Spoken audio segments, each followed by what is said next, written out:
welcome to. I hope you don't hear the sounds of construction in the background, but hey, let's try this again. Hi everyone, welcome to my first stream of Lord of the Rings Online, where I'll be taking a deep dive into the lore and the sites of Middle-earth. I hope you'll be having a good time, and for the ones who are watching from YouTube, welcome, and let's see what we can do.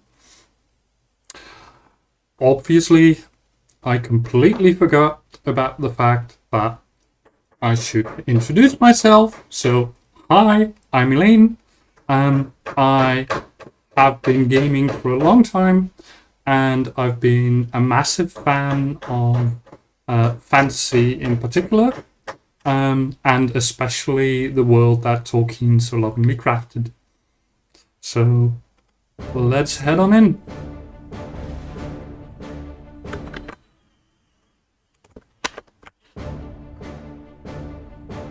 Obviously, we will start our journey with character creation, and as I've always liked elves, and high elves in particular, we will start with that. The high elves were, of course, the original elves that were created by E01, and who awoke in the Far East under just the guidance of the stars. The High Elves themselves were the ones who journeyed west across the entire width and breadth of Middle-earth just to end up in Valinor. They were three peoples: the Noldorin, the Teleri, and I completely forgot the other one. The Vanya. I have always loved the lore of the Noldorin myself, of which some of you might have heard of a couple, because Galadriel herself is Noldorin. And for those who didn't know, Galadriel is actually one of the firstborn Noldorin, meaning that she is probably one of the oldest, if not the oldest, elf that was in Middle-earth. So let's see what kind of character we want to create. And as much as I like the idea of healers and all that kind of stuff, I think I am going to discount them on the basis of the fact that they use magic. And in the original lore of Lord of the Rings, while magic was kind of there, it was also very few and far in between. Like the only times we see such things are when Gandalf turns on the light of his staff, or with the Mirror of Galadriel. So magic in and of itself is, in my opinion, not really a big part of Middle-earth, so we'll not be doing that. So let's see. Well, burglars, to be fair, good class, roguelike, but not really high elf worthy. Same goes for a brawler. Also, I'm of course going to select a female character. Brawlers, not really worthy of a high elf, I think. So that means we have the choice between a captain, a champion, a guardian, a hunter. Lore master is discounted due to magic. Same goes for minstrel and runekeeper.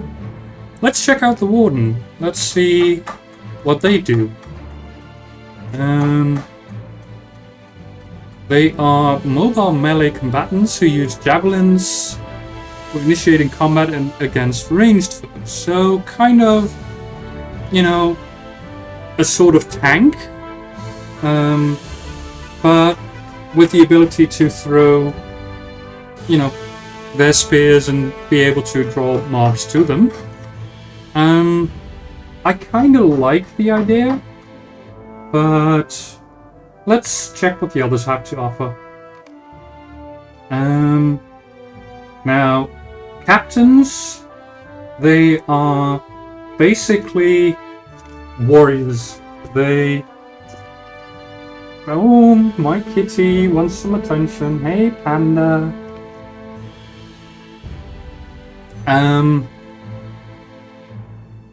They're kind of sort of a support class while still being a melee fighter. And yeah, that could be worth it. Champions are like really the class to go to if you want to have like significant battle damage. They just go in guns blazing, or as they say here, champions wade into battle swinging their weapons in all directions. Like that actually.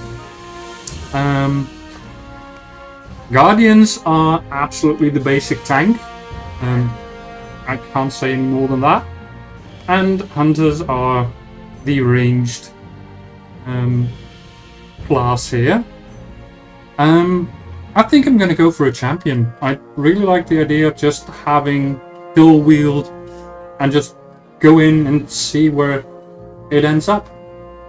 So let's continue. Of course, let's see if the game eventually will accept my name. It's hard to type with my cat sitting right in front of my keyboard.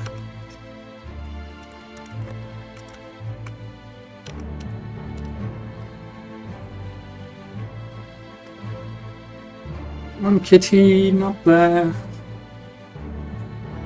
Let's see, I've always loved blue eyes.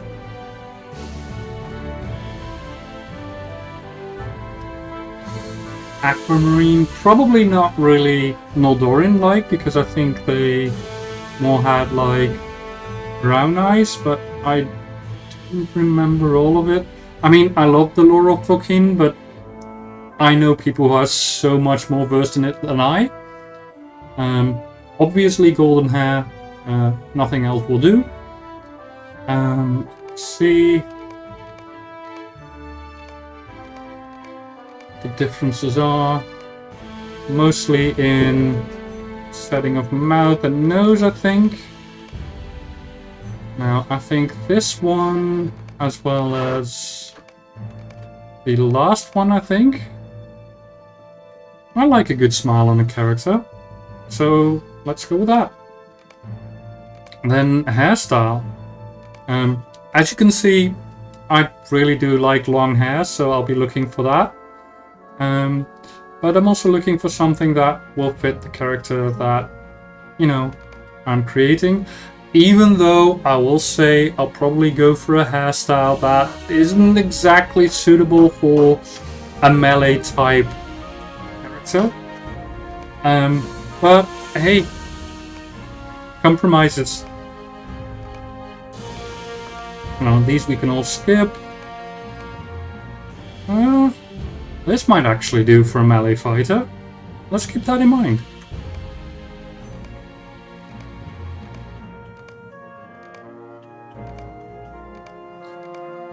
I really like these wavy ones, especially this one. It looks absolutely amazing. But on the other hand, hey, if it doesn't fit, it doesn't fit, right? Let's go for this one. The braid is much less likely to get tangled in combat or used in a bad way. So let's go for this one. Now for the eyes, let's see, that's probably just shade.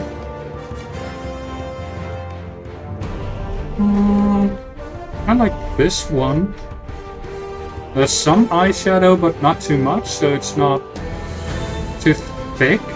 So, yeah, I like this one. As for the eyebrows, let's see. Very simple designs. Yeah, I kind of like the original one, so let's keep that one. Let's see for the mouth. A little bit in the thickness and a little bit of color. Now, I do like a little bit of color on the mouth, but not too thick. So I think I like this one. It isn't pink, but not too much of a distraction. So let's go with this one. Something to be worn on the forehead. You know, I like some jewelry, even though it will probably get lost in combat. We'll just have to see. Now, as for body type, what does that do? It just thickens or thins it. Well, let's just go somewhere in the middle. I think that would be good. Let's see. Yay! Now, let's start our journey. And let's see where the game will take us.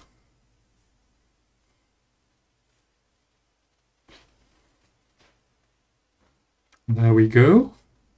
Probably gonna have an intro cinematic, and I'll keep quiet during that and go over some of what we'll see once it's done.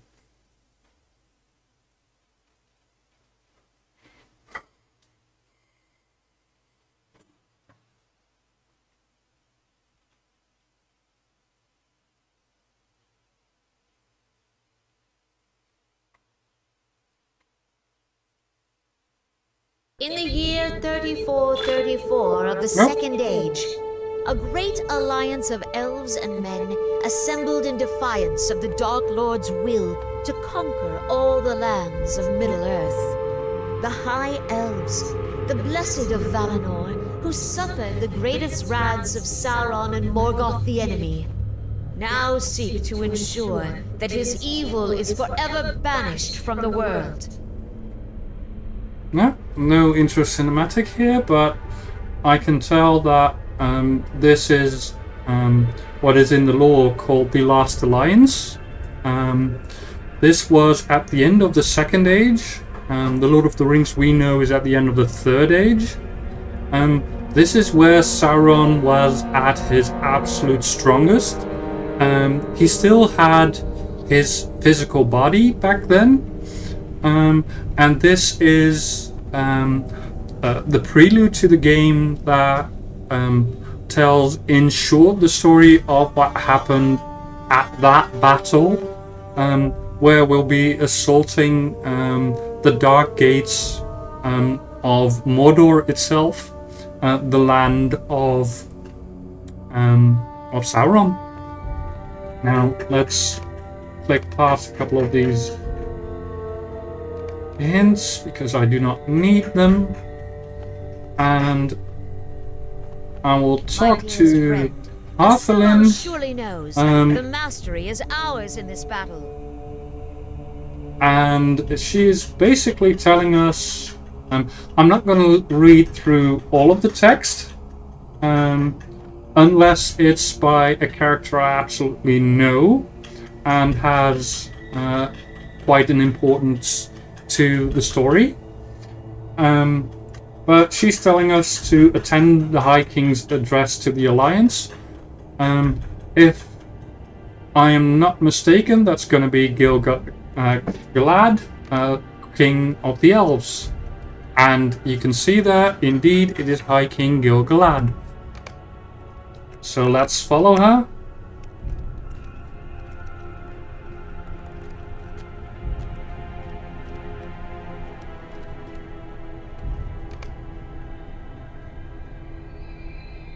And here indeed you can see the peoples of the last alliance, High King Gil-galad of the Elves, Elendil, the last king of Gondor, and the last, up until that point, heirs to a fallen empire of man, along with, of course, his son, who we will talk about later on once we get to a certain point on the map. We also see Elrond Half-Elven, a very important character. He was born of a union between man and elf, and he's actually the great, well, continue for a couple dozen times, grand uncle of Elendil, because Elrond was born along with his brother Elros, and because of the exploits of their father and mother, they were given the choice between whether they wanted to be counted among the peoples of man or the peoples of elves. And Elros took up the mantle of man, and as such was mortal and doomed to die. Back then, man, or at least the mankind that joined the elves back in the First Age in the war against Sauron's master, they were... God, this construction is really annoying me. Where was I? Oh yeah, they were blessed with very long life indeed, and especially those of the kin of Elros would live approximately 500 years or so. And oh dear, they're going into battle already. Let's follow them. But Elrond, so Elrond still is very old. And in the books you will find Glorfindel as a kind of oddity, because Glorfindel was also a name found in Gondolin. But hey Nessa, welcome! Hope you're enjoying it. I think I'm playing on Landraval. It's a US server because that's where my Tolkien friends are. How is the sound, by the way? Is the music a bit much, or is it good?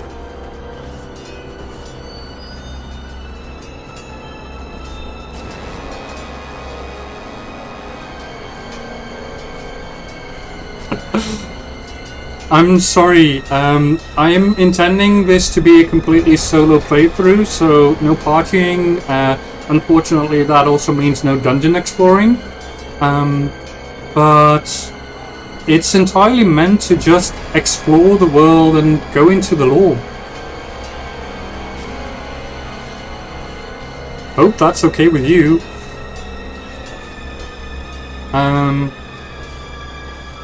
Anyways, where was I? Glorfindel. The only elven name that was actually reused. But since in the books he had, in Lord of the Rings, he had such a minor role, in the movies he got replaced by Arwen. But hey, sometimes you have to do some things to make the story work, and sometimes you just have to cut out, you know, characters that are irrelevant. Then we have Anarion, which is, I believe at that point, a a steward, and I'm not entirely sure whether it's in an unbroken line, but I think what's his name again? Denethor is his forefather. And last but certainly not least, Círdan, who is, I believe, of the Teleri shipbuilders, and one of the few elves who stayed behind in Middle-earth instead of sailing to Valinor. Thanks, NASA, but I won't be going to Arkenstone. I'm really sorry about that. And also the only known elf who grew a beard. So let's see what we're up against. The quest tells us to confront the Guetherine, and if memory serves me correctly, those are what would later be known as the Nazgul. So let's see. And indeed, there they come. 9 of them, probably, led by the Witch King.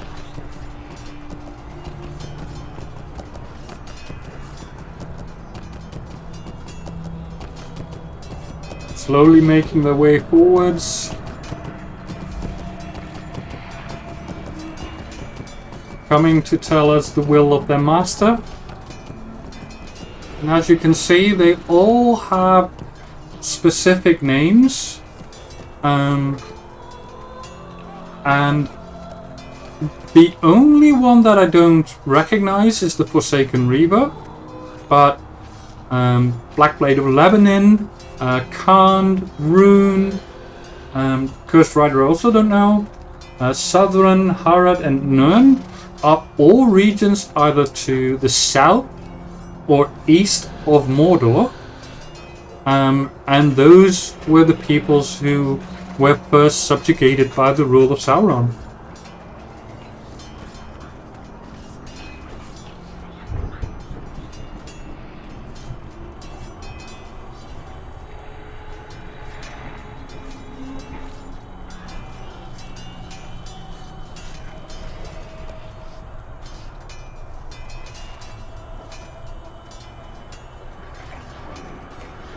Now they're just exchanging insults.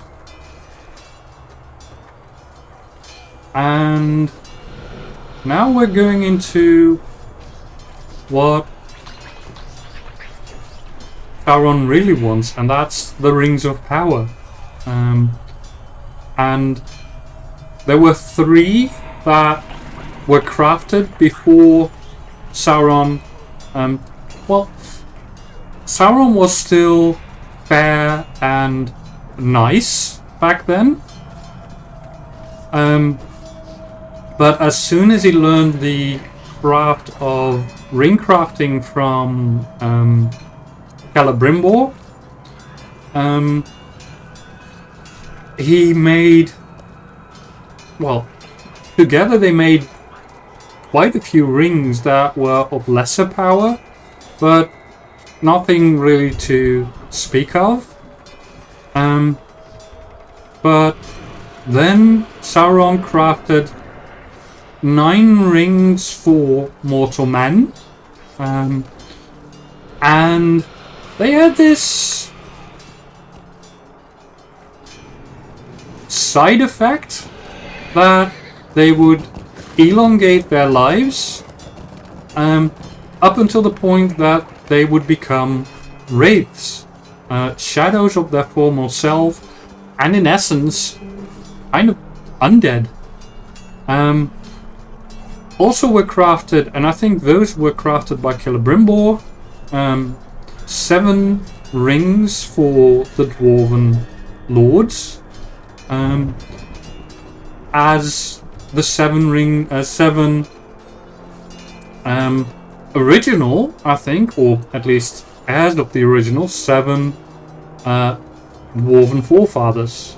And eventually Sauron crafted the One Ring to rule them all, in which this age really ended, and this war began, because the elves and their staunchest allies, the men of Gondor, knew what he had done, and the elves took off their rings to prevent them from coming under Sauron's sway. So let's continue. Let's see what Gil-galad wants to... Rejected. We can no longer hold hope that the Gwytharin shall stay their hands in this battle. Okay. So basically, he's telling us that a group of soldiers was sent ahead, but he's now kind of what seems to be concerned that they might be in mortal danger. So let's continue the quest and see what he has to say.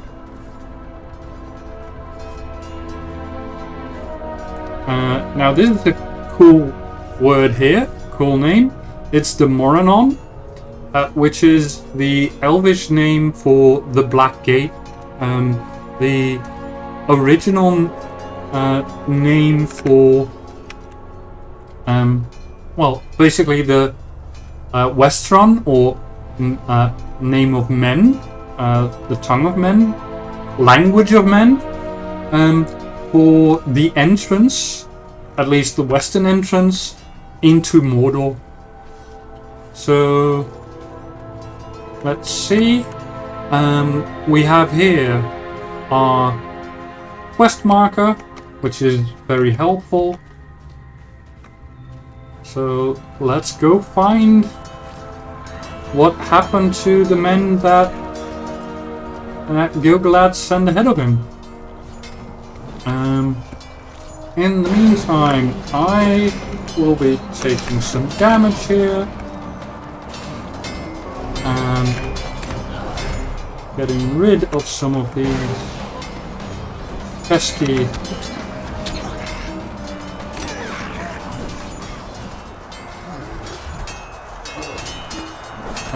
what looks like to be southern men, allies of Sauron, as well as some orcs, and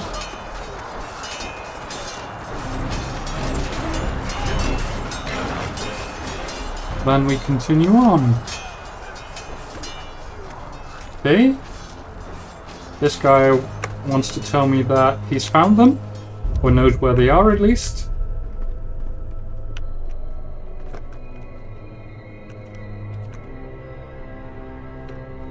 Let's follow him.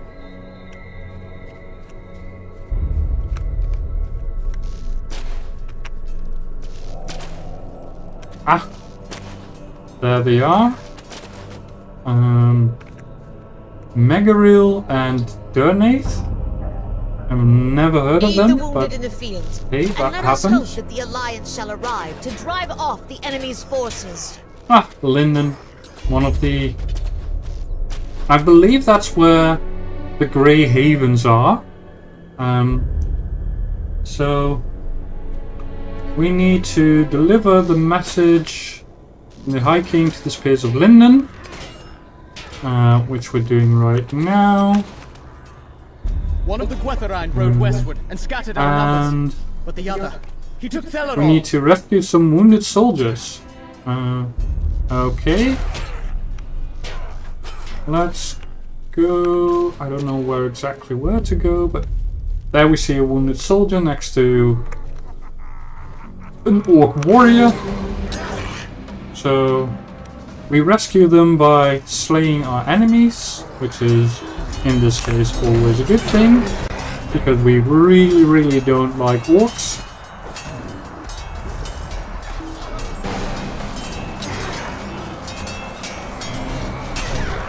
Also, I can tell you the reason why we don't like orcs at all.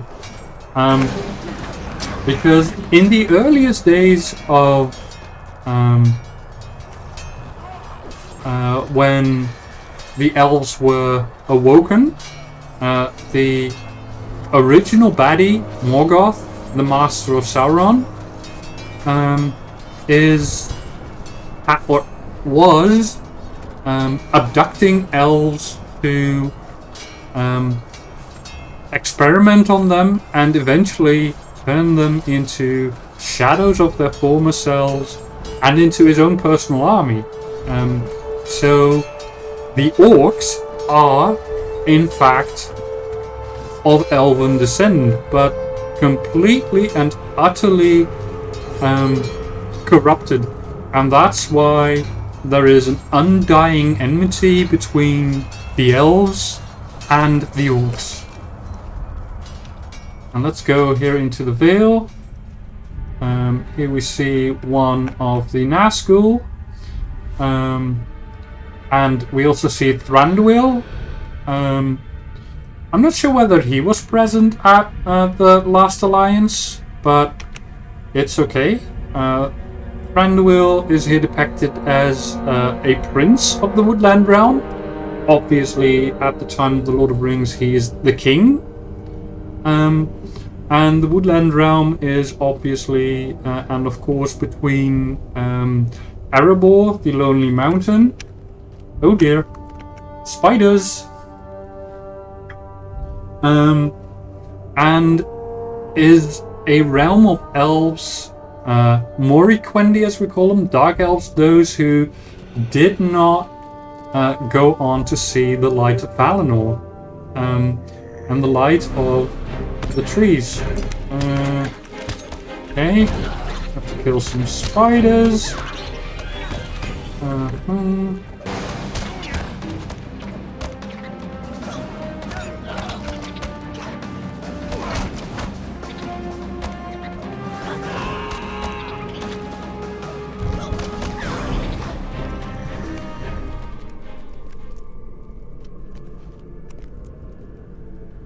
Now the fun thing here is, some of these spiders were called spawn of Ungwatari, and while most of you might not recognize that name, for me that name is absolutely ingrained into my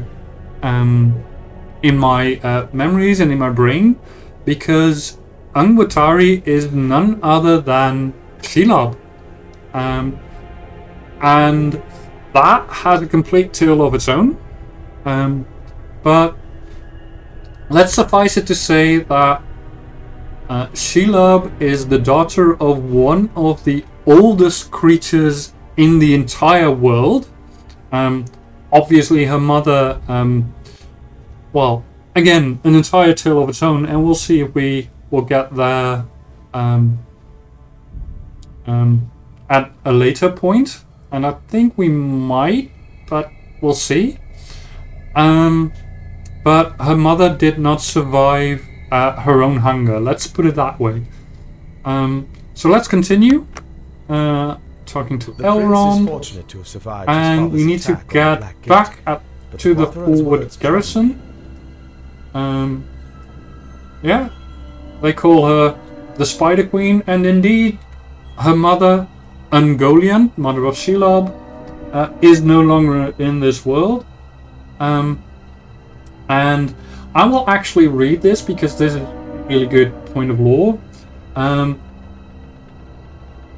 Ungoliant is gone from this world and shall trouble the world no longer, but her children remain, preying on anything they can devour and spreading her darkness through Middle-earth. One among them must now hunger as she did, without a care for the powers of the Dark Lord, and without any purpose other than to consume. These are unhappy tidings, my friend, even if it seemed fortuitous that the great spiders turned upon the rider. If we do not face this child of Ungoliant in the war, it is certain that the day will come when her hunger shall seek to sate itself beyond the shadows of Mordor. The High King gave me leave to pursue you at the urging of the Spears of Linden, but he has called for your return at once. The Alliance has come to the forward garrison at last. Reunite with them there, and make ready for assault on the Black Gate. So this is a little bit of foreboding, because for those who have seen the books, read the books or seen the movies, you will know that Shelob indeed had a very important role to play in the Third Age, where basically, well, we'll get that probably, but it was a big role, and it was very important that, you know, let's say, I would say the role itself wasn't that big,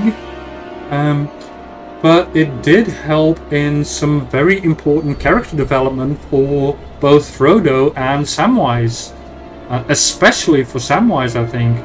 So, small role, big impact, I would say. So, let's go back.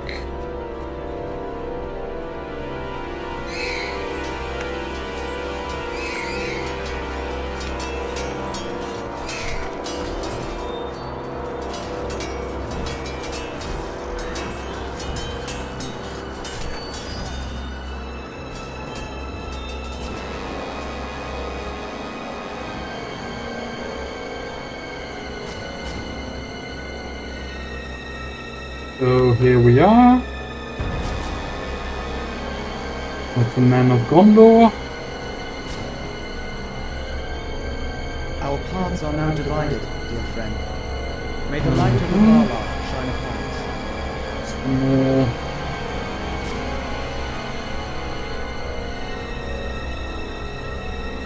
story.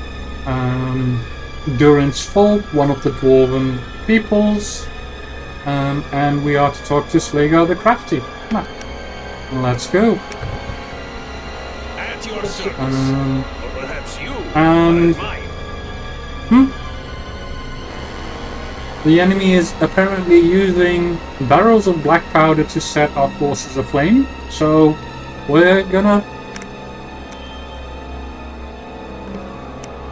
help them set their own forces aflame. Why is there a quest marker here but no quest? Well, we'll see later. Because I don't see the quest. So let's just go.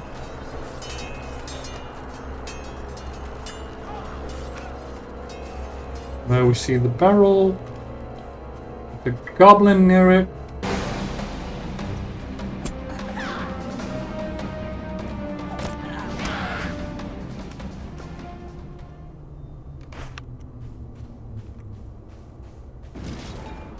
Boom! There goes the ballista.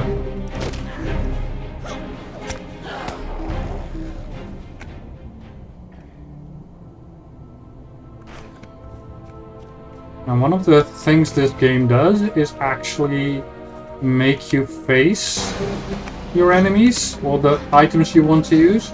Because as you can see, if I don't, it will sometimes turn around, but as soon as I move, it will cancel, and I kind of like that because it makes it a little bit more realistic.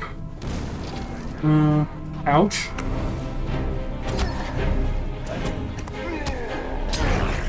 Let's go.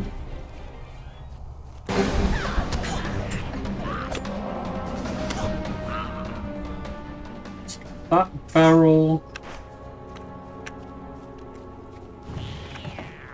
There goes catapult.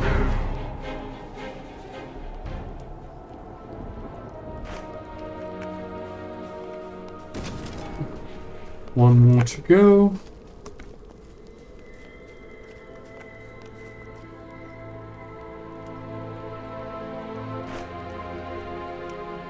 Ooh.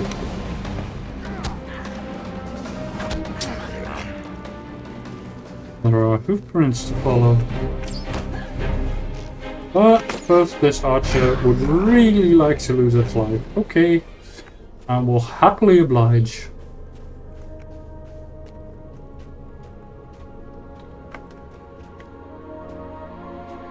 So this is one of the Nazgul.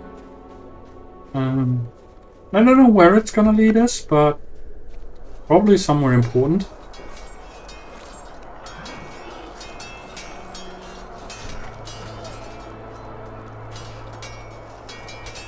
Okay, so this Lady Harthelin is somewhere up ahead and she would like to speak to us, apparently.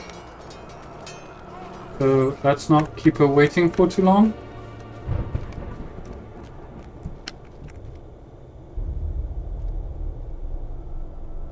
Your tale troubles me, my friend, for Amroth spoke of a terrible figure that passed with an elf slung across his steed.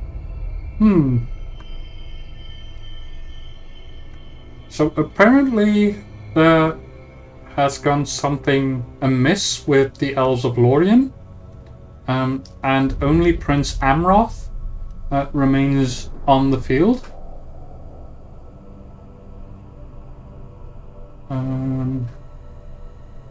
So I don't know exactly what. Let's see. We need to find Thaleron, which is one of the spears of Lindon.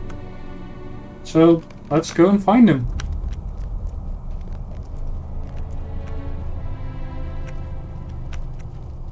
And apparently Prince Amroth of Lorien knows exactly where he is.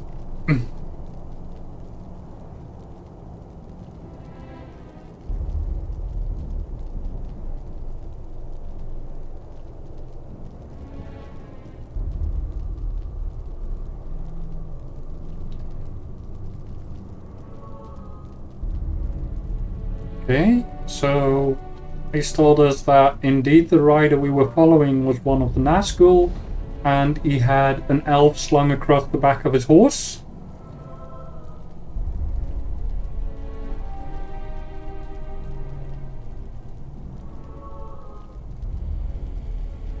And he's giving us an account of what has happened.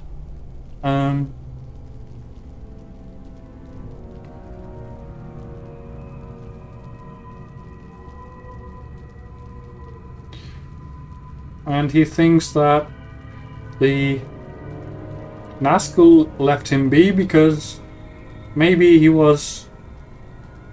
thought him dead.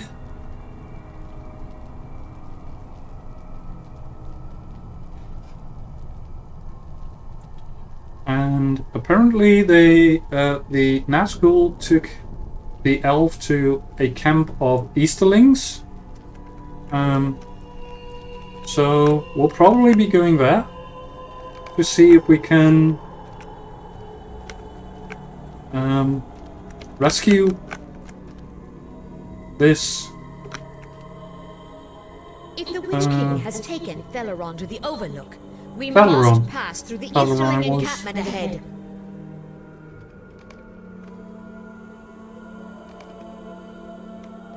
So let's follow her.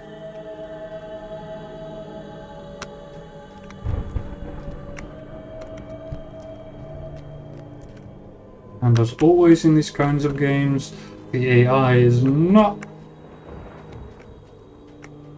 the exact one you'd like. And it is really dark in here. I'm not sure if you can see anything, but let's see if I can do something about the brightness, I think.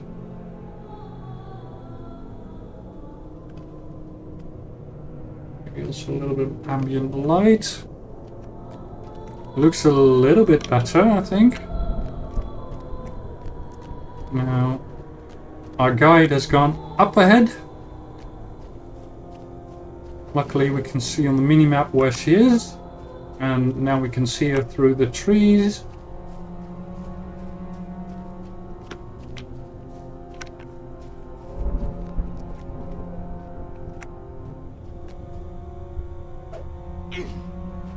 And she dispatches the sentry with ease. Unfortunately, that does alert them.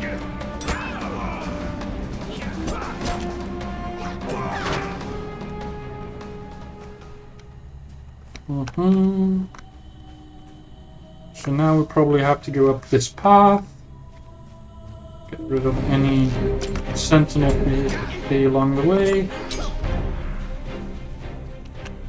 And luckily this early game tutorial gives me like massive damage buff, so we don't have to worry. Ooh!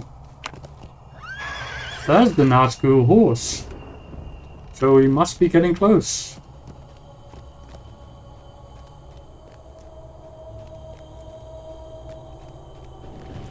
Now let's see what we'll be facing once we reach the top.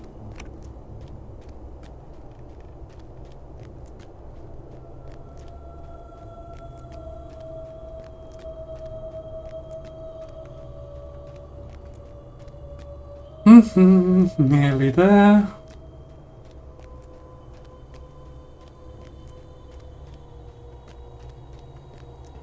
Go around this huge statue. I don't even know what the statue is of.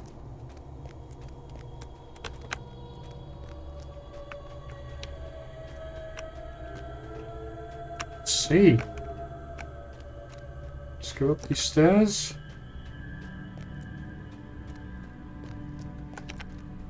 Kind of looks like a man holding some sort of scale, as if in judgment or something. This could be a sign of what has happened a long time ago, when the men of Gondor first came to Middle-earth, because back then they were very, very mighty indeed, had a huge navy, and when they set foot upon Middle-earth, which at that point was basically Sauron's domain, Sauron knew he could not beat them. So he prostrated himself before them and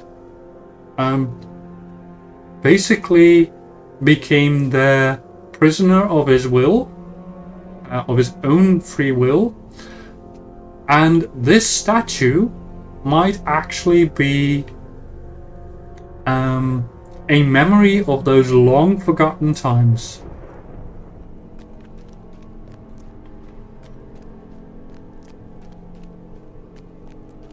There we go. And it looks like it's the Witch King himself, which obviously we don't like. And I'd like to back away, but I'm not allowed to, so we're frozen with fear.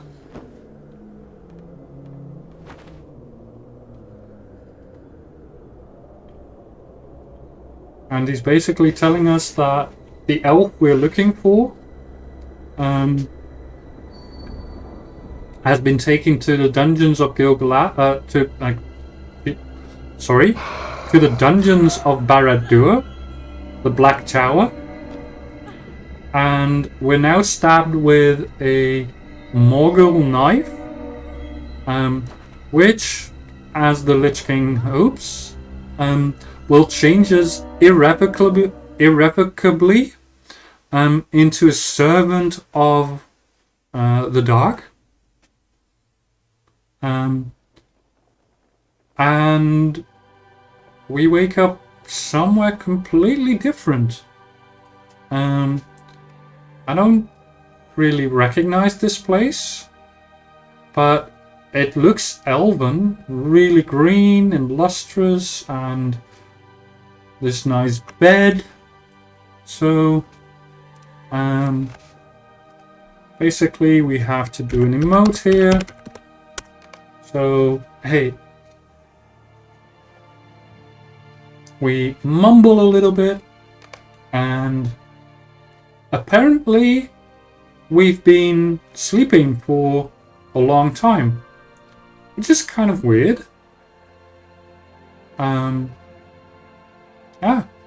Apparently we're in Imladris, the last homely home.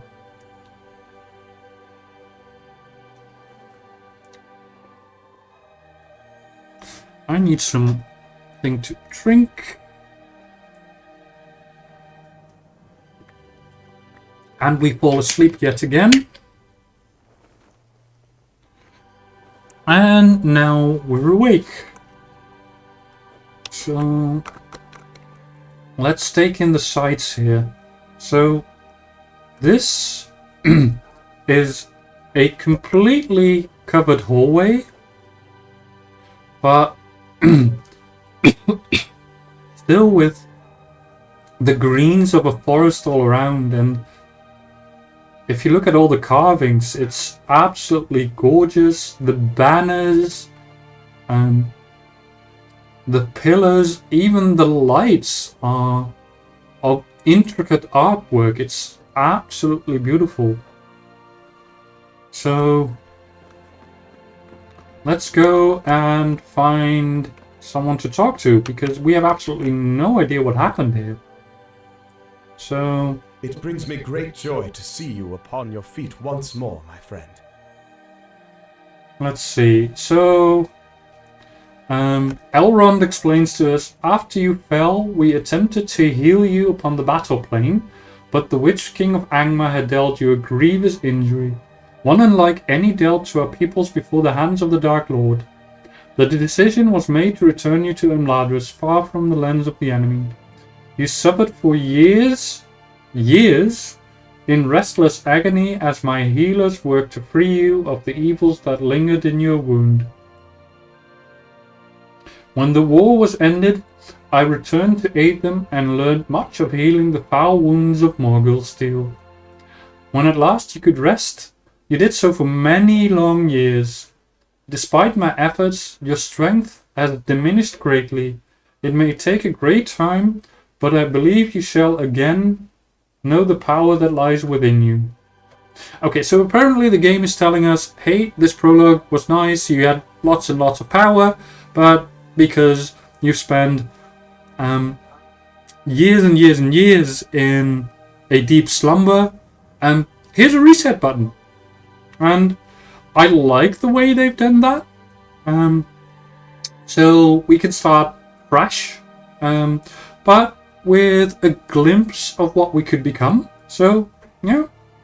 And I really like the backstory as well, because, you know, if you look at the medical side of things, if you spend a long time in a coma, for example, your muscles start to atrophy or become, well, I don't know exactly what the proper translation is, but they become really weak. And especially for people who have been in a coma for a long time, it takes a long time to build up the muscle strength again to be able to walk and basically almost do anything properly again. So yeah, it is entirely possible, of course, that elves would be less susceptible to such things. But considering that we might have been here for hundreds, if not thousands of years, it's still pretty a pretty good thing to assume that we've basically lost all our power and have to work to regain that. Now, Elrond continues and says, as for the task given you by Gil-galad, do not consider it a failure. None could have foreseen the enemy's malice in sending his Nazgul to seize Theleron. Tragically, he was never found, even after Barad-dûr itself was brought to ruin. So they did succeed in the war and razed Barad-dûr to the ground. It wounded Gil-galad greatly to lose you both in the war, and it is said that his light was dimmed through all the battles that followed. Even so, he did not falter before the enemy. No, ye did not fall in vain, my friend. Our victory on the battle plain that day bore fruit indeed. Sauron resisted our assaults for 7 years in the Dark Tower, but in the end he was cast down by Gil-galad and Elendil. Elendil's son Isildur cut the ring, the One Ring, from Sauron's finger, destroying the Dark Lord and banishing him from this realm. Alas, there is more to be said on these matters. Indeed, there is more to be said. Because as a character, of course, we have no idea what happened, but we know that while Sauron's physical form was banned from the realm, his spirit and his malice remained. Now Elrond is asking us to walk with him, and he asks us if we remember the war as if it was yesterday. And he says that we two are few who remember it that way.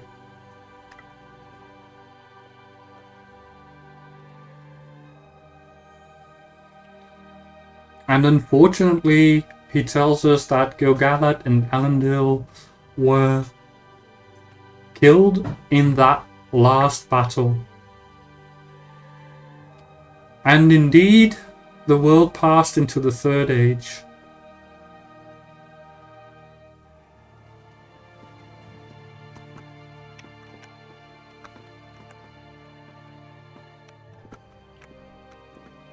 And he once again tells us it has been many years, and although I have a fair suspicion that it's been several thousand years, oh, there we go. He indeed says it is now the 3018th year of the Third Age.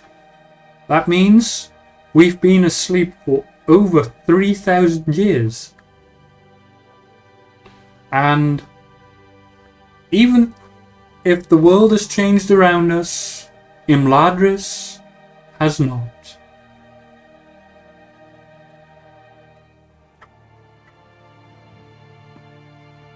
Oh. There we go.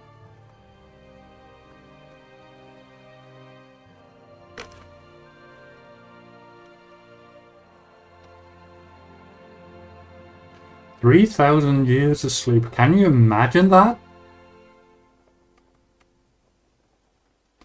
Well, only an elf could have done that.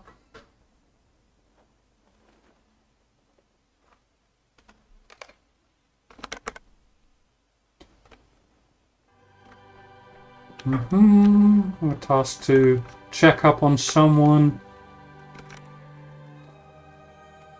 who has sustained a terrible wound of his own.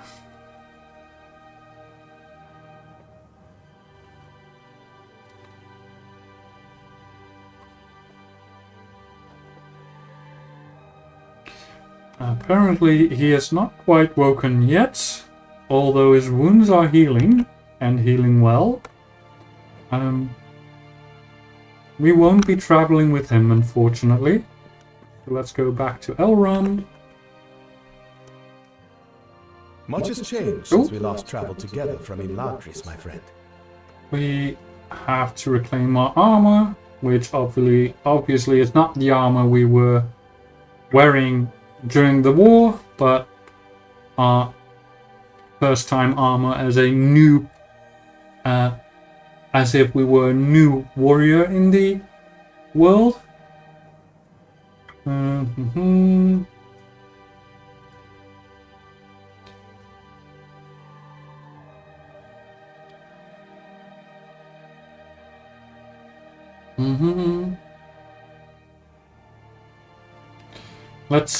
Sorry, I was completely engrossed in the text, so let's read it.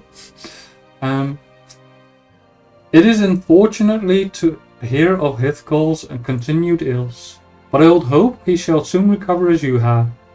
You see, when the battle came at last to Barad-dûr, Sauron himself felled Hithgold with a deadly blow, and it seemed only by the grace of the Valar that he was not at once ended. Even still, the steel of the Dark Lord's weapons was tainted in much the same way as the blade that pierced you, and he has suffered its effect as you did for many long years. Now then, we have spoken enough of the past. Let us turn our minds to the days ahead. Much has changed since we last travelled together from Imladris, my friend. It seems now an age of men, and I sense the time of the elves in Middle-earth draws near to its end. Indeed, many have departed this realm for the uttermost west by the ships of Círdan, our friend of old. He is now called the Shipwright by those who know his works, and he dwells in Mithlond with the few that still remain in his service as skilled crafters.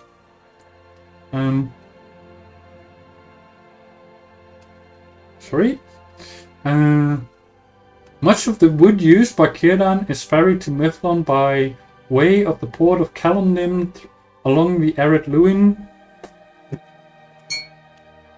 And it is there you must journey to reach the havens. I have gathered your belongings and a few supplies for your journey.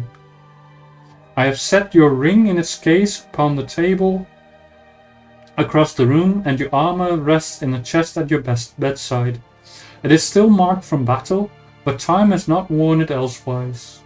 Indeed, the passing of an age has dimmed only our light and given rise to the shadow in the east.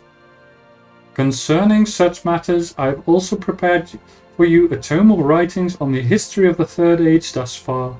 You are free to claim them ere you depart. Once you are prepared, we shall speak more of your journey to Celandum. So, let's go reclaim our stuff. Get rid of some of the pop-ups.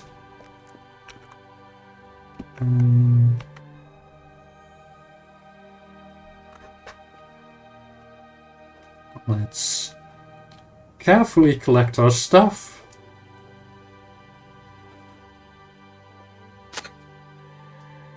Now we apparently do have a quest item. So, oh, that's a lot of stuff. I will do that in between streams and episodes. Because a lot of this stuff is just from anniversaries and all that kind of things, so we don't need all of that now. Let's collect Elrond's writings. Let's see. Oh, there's our ring. I think it would be all the way over there. And now talk to Elrond to depart. Eladon and Elrohir are to follow an expedition to the ruins of Edthelion. Choose a and weapon. They shall see you to Keller Now, as you can in see, the course of their travels. the red-rimmed ones we can't use. Because they're either for a different class or we do not have the skill for them. So our only option is the Hone Blade, and we'll finish that. And there comes Elrohir and Eladon, sons of Elrond. I am certain Father has told you all about the journey ahead, but do not worry. The matter of his dream need not trouble you.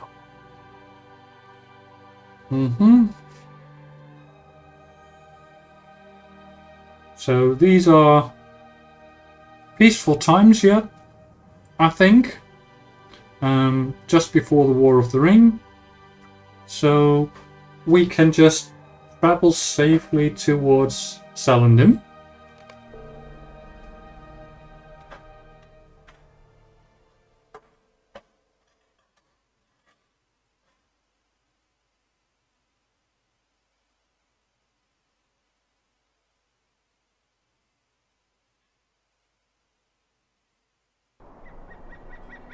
And we've arrived.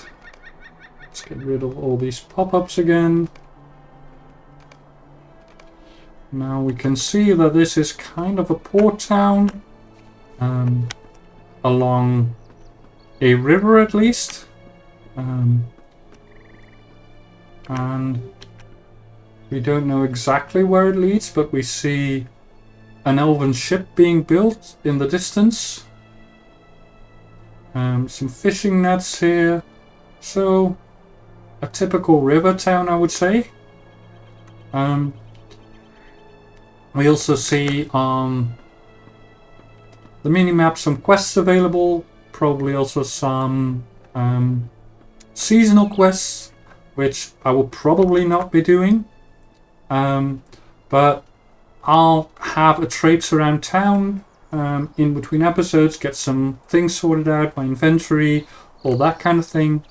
And for now, I'm going to end it.